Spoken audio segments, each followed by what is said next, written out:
To gain a unique perspective on these ancient monarchs, I'm meeting a member of Jordan's Hashemite royal family. His Royal Highness Prince Mirad Rad Al Hussein meets me at the city gates to guide me into Petra. So Josh, here, this is the beginning of the Siq. This is the gorge that will lead us into the center of Petra. Etched by centuries of wind and water erosion, the nearly mile-long Siq creates a natural fault in the Shara Mountains. The canyon walls reach up to over 25 stories in height. What does Petra mean? Petra means rock in Greek. Oh, yeah, okay. It means rock in Gotcha. Greek. And this is the famous canyon from Indiana Jones and the Last Crusade. Yeah, sure. This is where they rode in on horseback. You know, the majestic Siq was the canyon where Harrison Ford and Sean Connery made their dramatic entrance into Petra. In 1995, the prince's family and the Petra National Trust spearheaded an intensive project to restore it to its original condition. Over 1,000 years of sand and silt debris were removed, exposing the Siq's beautifully detailed stonework. The center, Josh, you got to take a look at this. This is really amazing. Do you notice anything on the rock face here? I see feet. Yeah, and there's a little bit more if you look carefully. Other feet. Okay, so here we have a man. Uh-huh. Well, these look like camel feet. Yeah, the legs unfortunately are missing. Yeah. Prince Mirad tells me this eroded carving once fully illustrated a camel caravan. He believes the scene was etched here as a fitting tribute to the traders who made the Nabatean royals very rich. Their way to Petra. Yes, and those it's just representative of the trade, and the trade was so important to the Nabateans. Trade was their lifeline. So we're actually getting close to the city itself? Yeah, very close. It's just a little way down. Should we keep going? Yeah, let's go. The best is yet to come. As we near the end of the Siq, the prince explains the Nabateans created a majestic scene in the rock, designed to humble and impress all foreign traders who entered. Check this out, Josh. It's really the most beautiful thing in Petra. It's absolutely spectacular. Carved in the face of the Shara Mountains is Petra's most famous and impressive monument, Al-Khazna, better known as the Treasury. Towering over 13 stories in height, the facade is awe-inspiring. But what was it? And could ancient treasures still be found here today? Prince Mirad and I will meet again later. But for now, I'm heading into the Treasury Plaza. Have a wonderful journey in Petra. Thank you. Okay. Take it from here. Take it easy. I'm meeting Dr. Khayriya Amar from the Jordan Museum. Hello, I've been waiting for you. Thank you for waiting for me. Khayriya and I start by hiking up a mountain ledge overlooking the Treasury. Great view. Where she points out a feature on the top of the carved facade. If you look at the top, at the urn at the top. Got it, yep. Over right there, okay. yeah. You can see there are poke marks all over. These are really bullet holes. There was a local belief that urn contained a treasure in gold. And they called the building the Treasury. And they called the building the Treasury. Ah, okay. And given the prominence of this location, this would seem to be like perhaps the best place to keep a treasure. Exactly. Khayriya explains that according to one legend, the urn hid the treasure of an Egyptian pharaoh. Another says that pirates from the Red Sea moved their booty to Petra and hid it in the urn. Okay. So people would fire weapons at the urn, hoping to break it like a piñata, and then the treasure would fall out. Exactly, yes. And has any treasure ever fallen out? No, it's just solid rock. We sure? Yes. Has any treasure ever been found there? Well, this building is a treasure. Okay, archaeologically speaking. Yeah. Shall we? In order to put the theories of hidden treasure to rest, Khayriya and I head down to the Treasury. We've been granted special access to go past the doorway and enter the main hall. The two chambers. Unlike the ornate facade, the interior of the Treasury building is Spartan. One large, perfectly proportioned room flanked by 3 small antechambers. But creating this building was an incredible achievement considering it wasn't built, but carved into a sheer rock face. Khayriya explains the entire structure was sculpted from the top down. So when they got to the ceiling level, they would make this opening come in to do the ceiling. You start at the roof. Yes. The ceiling, I guess, yeah, and then come down. And then come down So they pulled everything from the top out that first little door. Yes. Until they got to the real door. And then when they got to where the doorway is, they would have another exit point. Experts believe nearly 60,000 cubic feet of rock was removed to create the interior chambers. Tough work for the artisans who carved this incredible monument using simple hammers and chisels. Today, the treasury is empty, with no markings or inscriptions to indicate its function. Kharia tells me that scholars have long puzzled over the true purpose of the treasury. And this mystery goes beyond this ornate structure. Very famous. Most of Petra's famed architecture resembles the treasury building. Beautifully decorated facades with simple, vacant interiors. Just what were these empty chambers used for? Petra is uninhabited today. But at its height, archaeologists believe up to 30,000 Nabateans lived in this protected canyon, with homes built inside a series of interlocking ravines. And up to 500,000 foreign travelers pitched tent outside Petra's mountain walls. Just how did the Nabateans lure the camel caravans to Petra to trade their goods here in the Arabian desert? I've returned to the Middle East to explore Jordan's most spectacular archaeological site, Petra. Having entered Petra's Sikh and seen the famous treasury, I'm astonished by the sheer size, natural beauty, and complexity of this immense Nabatean city. Archaeologists estimate that up to 30,000 Nabatean citizens lived within the protective canyons of the Shara Mountains, while as many as 500,000 desert traders took shelter outside Petra's walls. Just how could a population that large be sustained here in the Arabian desert? The landscape here at Petra is classified as arid desert. Rainfall here averages about 6 inches per year. If this region held as many as 500,000 people, providing enough drinking water would have been a major priority. Local Petra archaeologist Dr. Saad Twaisi takes me along a mountain ridge to show me how the Nabateans were able to collect rainwater by carving a series of connecting channels into Petra's sandstone walls. Water would come down here. These channels would act like stone gutters, draining the water along the face of the mountain through canyons, feeding into ground-level reservoirs called cisterns. Empty in the... So they would carve, this is where the rock was. Yeah, it was solid. They carved it like this in order to allow water to go there. To create these channels. Yep. And they would carve channels like this throughout the canyons here. All over the area. Saad explains the channels were coated with a thin layer of stucco to keep the water clean and the channels protected from erosion. Sadly, most of these carved gutters have since crumbled from neglect. This is one of the Nabataean cisterns. Saad and I decide to get a closer look at one of the few cisterns still fed by rainwater today. Hello! Unfortunately, the eroding sandstone walls have fouled the water, making it undrinkable. You said I could possibly go down in there? Yes, you can. I have already... In order to calculate the amount of water this cistern would have held, I decide to climb inside the chamber and measure its depth. All right, going in. Yep. Saad's brought along some climbing gear so I can descend into the cistern. Since I don't have a tree or a pole to tie onto, I need to create an anchor point in the ground.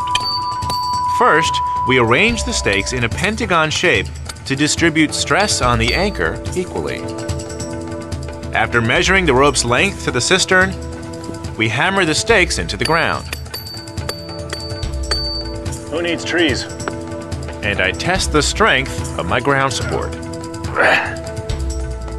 With harness and anchor in place, I'm now ready to head down into the cistern. Looks like some murky water. Here we go. Be careful, good luck. Thank you.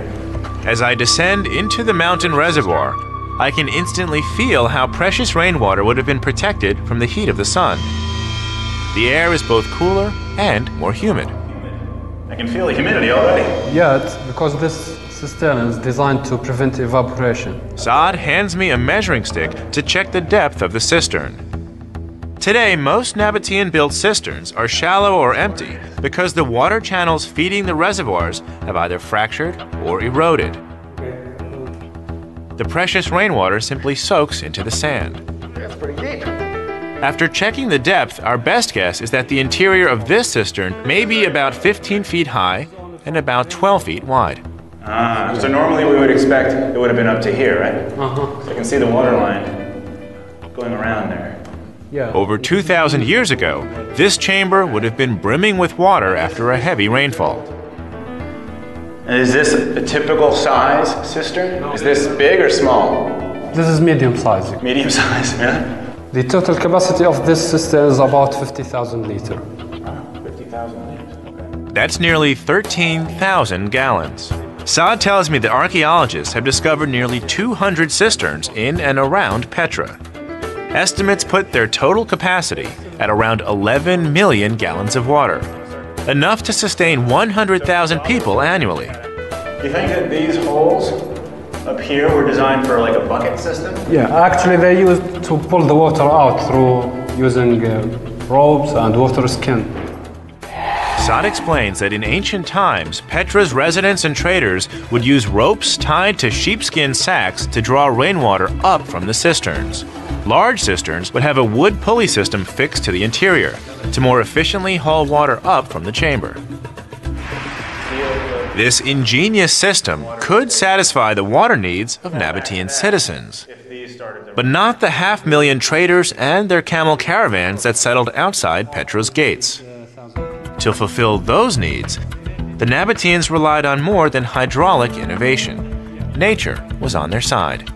Together, Saad and I travel about 2 miles from Petra to the neighboring village of Wadi Musa. The village's name literally means Valley of Moses. According to the Old Testament, Moses cracked his staff against a rock, and water came out, creating 12 springs. Local legend holds that Moses created one of those springs right here in Wadi Musa. Saad and I descend into a stone shelter along the roadside, an arched chamber built by the Nabateans during the time of Christ. So these are Nabatean arches. Yeah, Nabatean arches. And the columns are also Nabatean? Columns are Nabatean. As we work our way deeper into the subterranean chamber, I start to hear the sound of running water. Can I borrow that light for a sec? Yeah, of course. So let's see, we got to figure out where the water's coming from. I guess we can just follow the channel. And it's coming out here. Look at that. For millennia, this natural spring has flowed into the valley of Wadi Musa. So this water is literally coming out of the mountain here. Yeah, from the rock. Yeah, from the rock. And according to local legend, it was this rock that Moses hit. Yeah, actually the local people believe that this is one of the 12 Moses springs here in the region. Saad tells me the Nabateans actually discovered and protected dozens of these springs and hundreds of cisterns throughout the Shara Mountains and surrounding valleys. These rich sources of water made Petra an oasis in the Arabian desert. It's okay to try it, huh? Yeah. Good? Cold? Yeah, it's the fresh water. Okay. But this precious water wasn't a public resource. It was private property. Saad explains that the Nabateans charged a heavy fee for outsiders to access their water. We leave the ancient chamber and follow the water, where it's channeled out of the mountain, under a modern city street, and into locally irrigated gardens. What crops are they growing here? Figs, Yeah. limes. Got it. Olives. Recognize olives. And pomegranates here. So these are traditional Nabatean crops. The same crops was grown by the Nabatean. Coupled with the surrounding villages, Petra was one of the most watered lands in all of Arabia. This desert oasis was able to draw traders across hundreds of miles of desert to the city gates. As a result, the Nabateans exerted incredible influence on this region. I'm exploring the most celebrated archaeological site in all of Jordan, the the lost city of Petra. I've seen how its wealthy builders, the Nabateans, were able to draw traders and their camel caravans to this desert city with water. By controlling this precious commodity, they were able to levy heavy fees on foreigners. But water wasn't the only source of wealth for the Nabateans. Over 2,000 years ago, Arabian camel caravans transported some of the finest goods on earth. Traders were making sales that today would be valued in the millions, and the Nabatean kings demanded a piece of the action.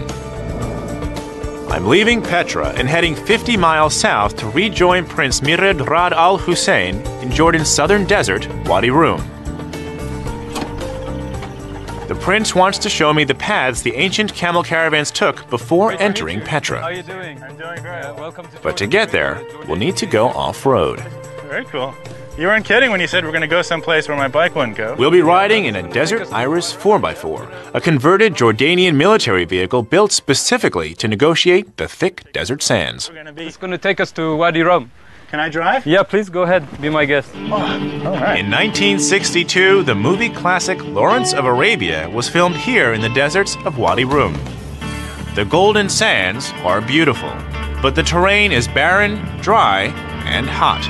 Today, it's over 100 degrees Fahrenheit. The well-watered Petra served as a welcome oasis for camel caravans traveling across ancient Arabia. Scholars believe the stone city was once the center of several trade routes, with caravans commuting from modern-day Saudi Arabia, Syria, Israel, and the Sinai Peninsula.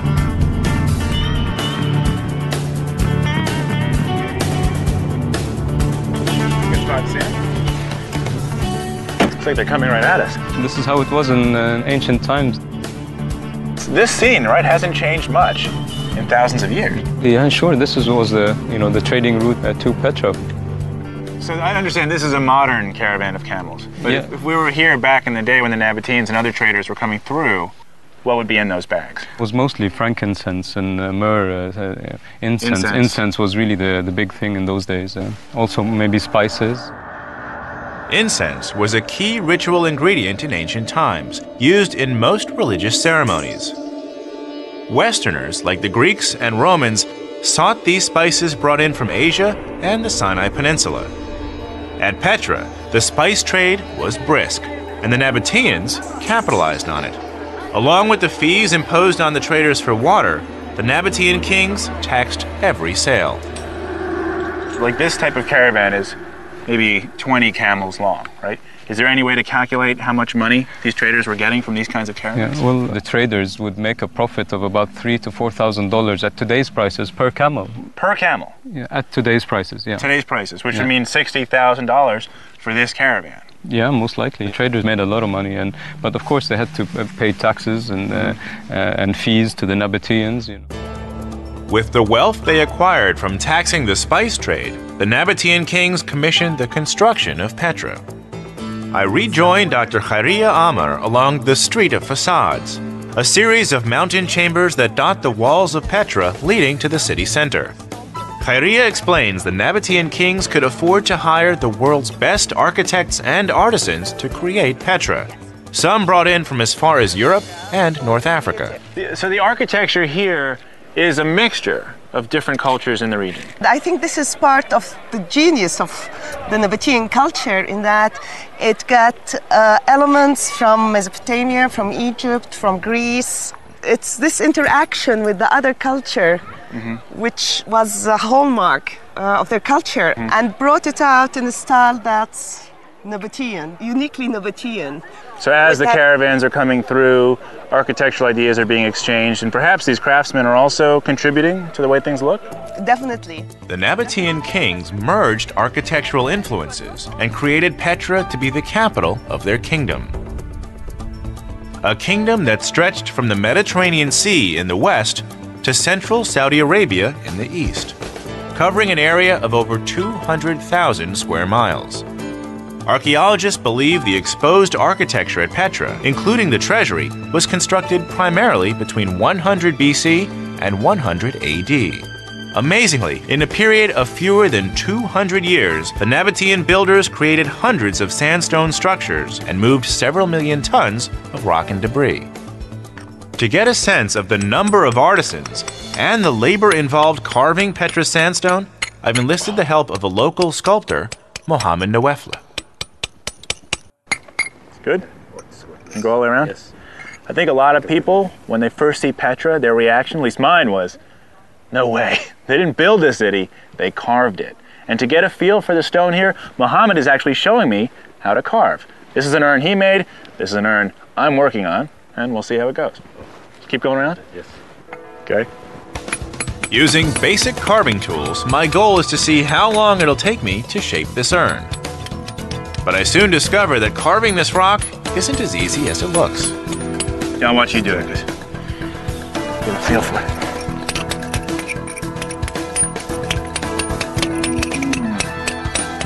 Okay. My turn. Okay. More. This local sandstone is softer than most rock, but it's still tough to chisel. It's gonna take a while. It's not that easy. I give it my best shot for over 30 minutes. God, you can feel that in your shoulder. The larger urn on the treasury would have been a lot more challenging. Slow and steady, slow and steady. Little by little, I shape the rock, and with each stroke, my respect grows for the carvers who created Petra. I haven't finished yet, but I've made good progress. And that's with modern tools. The Nabateans would have used one of these. This was actually found here at Petra. But hitting the rock is pretty much the same. And this is for a small version of the urn, not the giant one that sits on top of some of these buildings. So my insight into Nabatean artistry, man, this is hard work. To create a city of this size, they would have needed hundreds, if not thousands of people doing what's very precise and hard labor. The Nabatean kings were so wealthy, they were able to hire hundreds of artisans to create their majestic masterpiece of stone, the Wall Street of ancient Arabia. Even today, evidence of Petra's ancient riches can still be found just beneath the desert sands. How do we know that the Nabateans were wealthy? Well, first, there's the spectacular city of Petra itself. And we have these Nabatean coins which turn up in the sand after every rainstorm. Even after 2,000 years, their streets are lined with their money. I'm exploring Petra, the red rose city built by the Nabatean kings over 2,000 years ago. Driving through Jordan's southern deserts, I've seen the ancient spice trade routes that camel caravans took to reach Petra. Trade that made the Nabatean rulers rich and powerful. And I've chiseled the same sandstone ancient sculptors once carved from Petra's rock walls. The stone city sprawls over 20 square miles of the Shara Mountains, posing a huge challenge for local archaeologists. Where do you start your search for Petra's lost treasures? According to most archaeologists, only a small portion of Petra has been excavated, which means the majority of the city still holds hidden treasures. Well, thanks to the assistance of Digging for the Truth and some modern technology, you and I are about to get our first look at some unexcavated terrain. I'm meeting Dr. Bilal Khrisat from the Hashemite University of Jordan. Bilal is operating ground-penetrating radar, a survey device created to peer beneath the surface. It maps subterranean anomalies electronically. At our request, Bilal has conferred with local archaeologists to determine a potential dig site, thought to be an ancient Petra marketplace. But before any excavation can begin, he must first survey the ground using GPR. Right. How does it work? We have antenna which send pulses of electromagnetic waves in the ground. Some of these pulses are reflected and some are penetrated. They get lost actually. This is the radar unit right here. Yeah, this is the antenna of the radar. So it's sending a pulse into the ground. Yes, and this receiving creates the image. Yeah, this machine which is in top, it collects from the antenna whatever is reflected and it shows it in a different waves. Whenever we have change in the material below the ground, then we can mark that change as an evidence below the ground. And you just push it? Yeah, once you push it, Slowly. it's very easy to use. You can try it actually. It's okay? Yeah. Are we collecting data? Bilal allows me to operate the GPR and instructs me to watch for any peaks on the radar screen. They'll indicate a solid formation underground. Normal speed. What if I hit a rock? Within seconds of pushing the device, I see something on the screen. Right there. Right? Right there was one.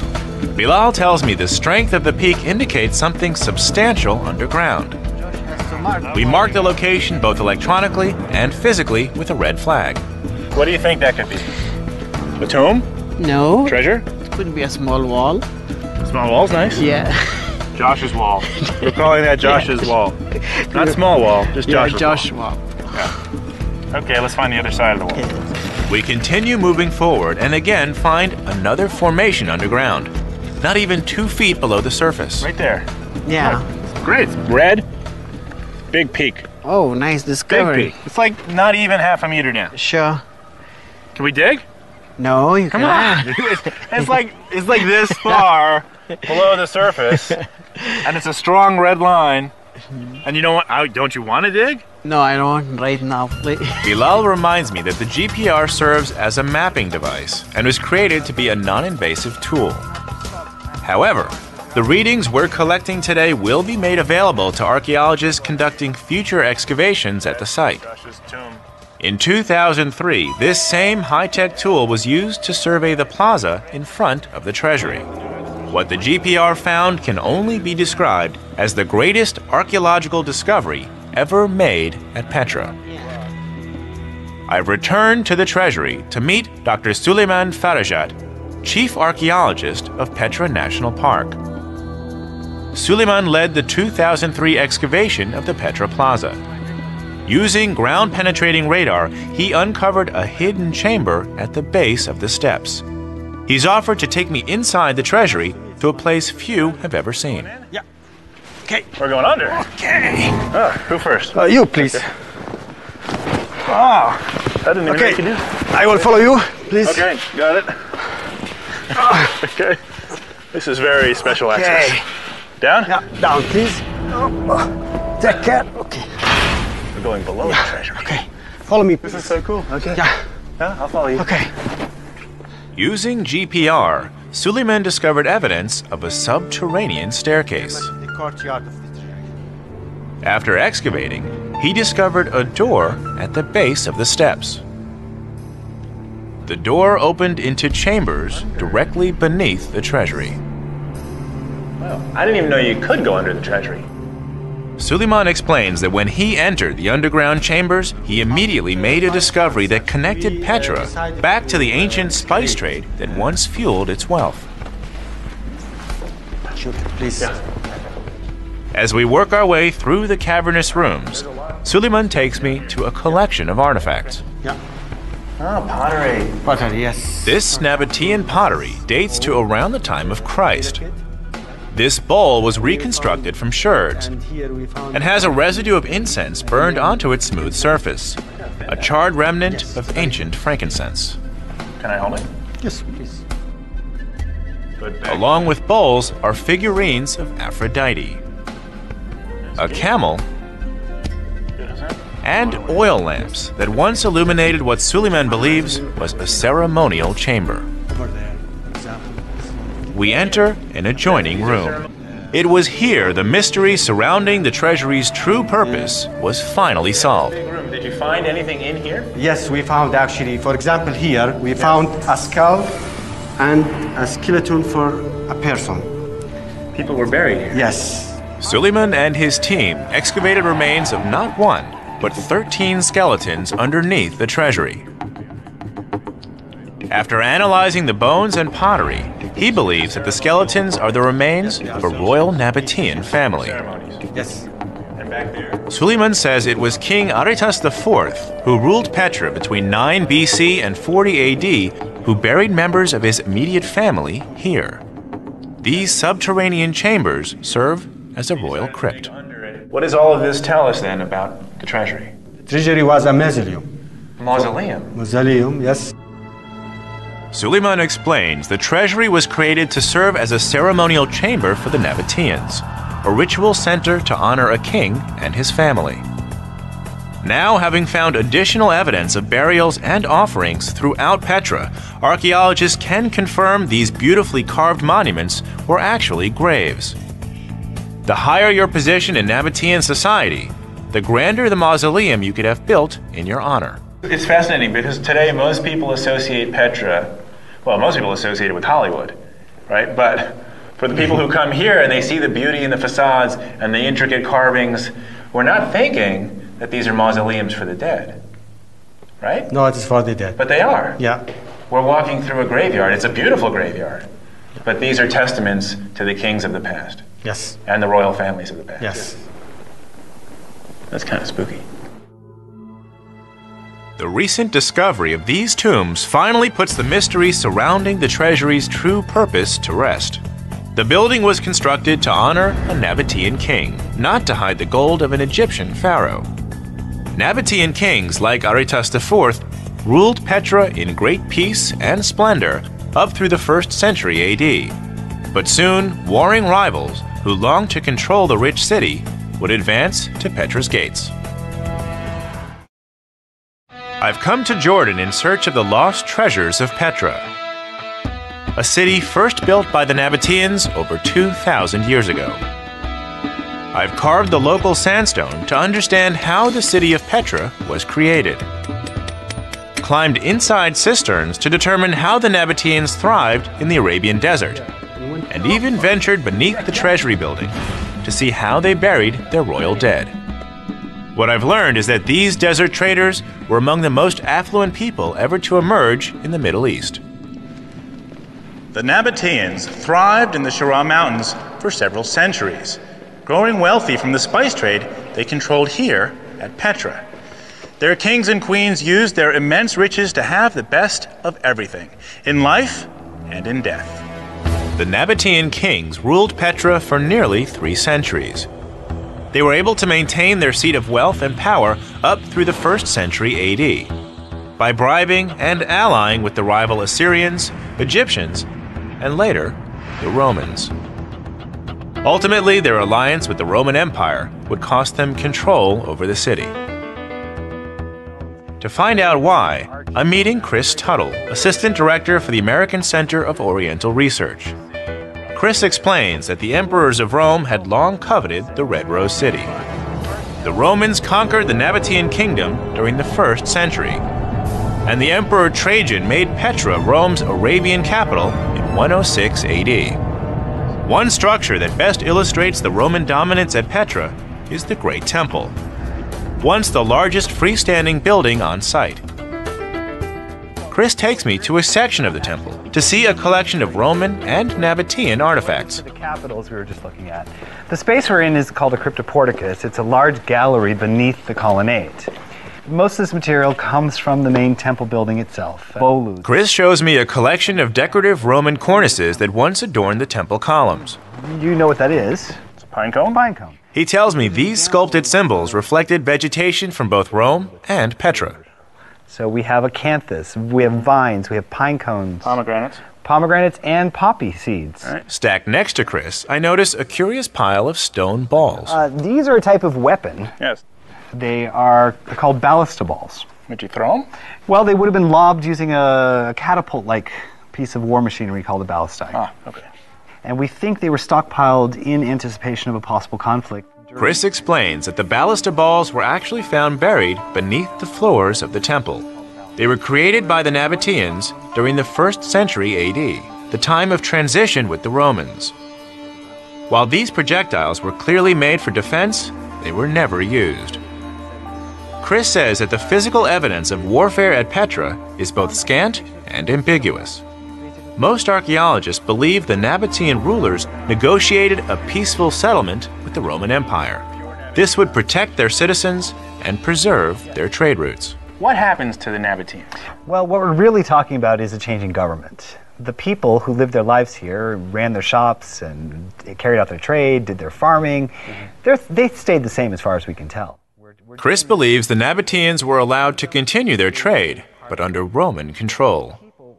Archaeologists like Chris must rely on the physical record to mark the transition of power. So most of the changes that we can track is architectural. Architecturally. Can we see more? Yes. Why don't we go take a look at some of it? Okay. Chris directs me to the rear section of the Great Temple to see another part of the Roman complex. This was an amphitheater that once sat up to 600 people. Do we know what this space was used for? Well, not specifically. There's a number of theories. This could have been ritual theater. It could have been special performances for just the elite. Or this could have been where the Council of Elders met. All through this period, Petra remained a seat of power. And the fact that it continued to be a seat of power is evident in the continued expenditure of monies to make these massive modifications to these giant buildings. But even as the Romans are modifying this space, we still believe it was an important space. Absolutely. And perhaps the seat of power for both the Nabateans and the Romans. Quite possibly. This is the largest freestanding building in Petra. And so it served a major purpose. In 330 AD, the Emperor Constantine moved the Roman capital to the eastern city of Byzantium, also known as Constantinople. The Christian Byzantines would go on to rule Petra for the next 3 centuries. To better connect Rome to China's Silk Road and India, the ancient trade routes to Petra were redirected north to Palmyra and Bostra, Roman strongholds since the 1st century AD. Chris believes this move marginalized Petra and marked the beginning of the end for the Nabateans. Petra's occupation had been pieced together largely through a sampling of Roman texts and limited archaeology. But in 1993, a major discovery was uncovered at this beautifully restored Byzantine church. We have very few written records from the Nabatean period and the Roman period. But from the Byzantine period, we're much more fortunate. We have a single cache of papyri that was found in this church. Chris explains archaeologists recovered 150 papyrus scrolls preserved under a pile of rubble. Scholars speculate an earthquake destroyed the church in the early 7th century AD. Can I see them? Yes, it'll take a trip to Amman, though. I'll go to Amman. All right. Chris and I leave Petra and travel 120 miles north back to the Jordanian capital of Amman. He's brought me to the headquarters of the American Center of Oriental Research, ACOR. The papyri are kept here in deep storage. Chris explains that these artifacts from the Byzantine period provide a unique glimpse into the lives of the ancient Nabateans. What you're looking at is exactly the way the papyri were found. Looks like charcoal. It does look like charcoal. The charcoal is the only reason we in fact have the papyrus. These were preserved because they caught fire during the earthquake that destroyed the church. And immediately while they were burning, the shelves that they were on and the wall behind the shelves collapsed, sealing the burning papyrus under a pile of rubble so there was no oxygen. So they sat there and smoldered, and as a result they carbonized, and this is why we have them today. It's ironic that the fire which should have destroyed them actually preserved them. Absolutely. Chris lets me examine some of the carbonized fragments, preserved in ash for nearly 1,400 years. He explains these scrolls are so delicate that they must be kept in sealed containers and stored in darkness to keep them from falling apart. Some fragments represent the ends of documents and remain rolled tight, while other fragments, with text, have been flattened and affixed to rice paper. Since the ancient papyrus is carbonized, it's hard to decipher the writing. I can definitely make out scratch marks. I can't read that. What language is that? It's in Greek. In Greek? Byzantine Greek. Based on the scrolls, Chris explains Greek was the primary written language used in Petra during the Byzantine period. At the other end of the table, several of the papyrus fragments have been flattened and placed under sheets of glass. So once the fragments have been assembled and then enhanced so that they're readable, what do they say? These scrolls all belong to a single archive of a single family. All of this is from one family? All one family, 7 generations represented. The main owner of the documents was a man by the name of Theodorus, and he was a deacon and later an archdeacon in the Petra church. So this is a wealthy family? It was a very well-off family of the time. All of the documents deal with legal issues for the most part. Issues of property division, taxation, deeds, wills, that sort of thing. The charred archive also includes dowry arrangements and family disputes dating back to the early 6th century AD.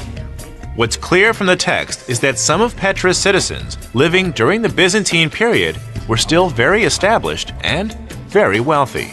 Chris tells me this family held enough property and assets to be placed in America's upper class today.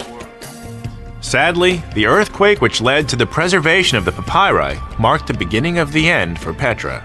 Most scholars believe the Nabateans couldn't survive both the loss of their trade routes and a catastrophic natural disaster. Petra was largely abandoned by the end of the 7th century. Scholars believe the ancient Nabateans simply took their fortunes and left. So from an archaeological point of view, this is the treasure.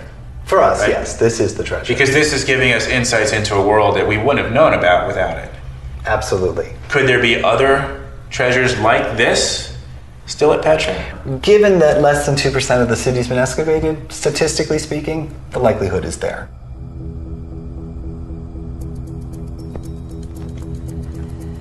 Built by the Nabateans over 2,000 years ago, Petra still stands as a great symbol of lost opulence and power.